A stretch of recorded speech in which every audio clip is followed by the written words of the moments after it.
Hey there, folks. Today, we're going to take a virtual tour of a truly unique and inspiring landmark, Salvation Mountain. Located in the heart of the California desert, this colorful, biblical-themed mountain is a must-see for anyone visiting the area. Standing at over 50 feet tall, Salvation Mountain was created by Leonard Knight, a devout Christian, over the course of 28 years.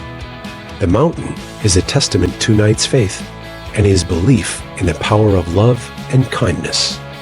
The mountain is adorned with biblical quotes and vibrant colors, making it a truly awe-inspiring sight. Visitors are welcome to explore the mountain, take photos, and even leave their own messages on the walls. So, if you're ever in the area, make sure to stop by Salvation Mountain and experience this remarkable piece of art and faith firsthand.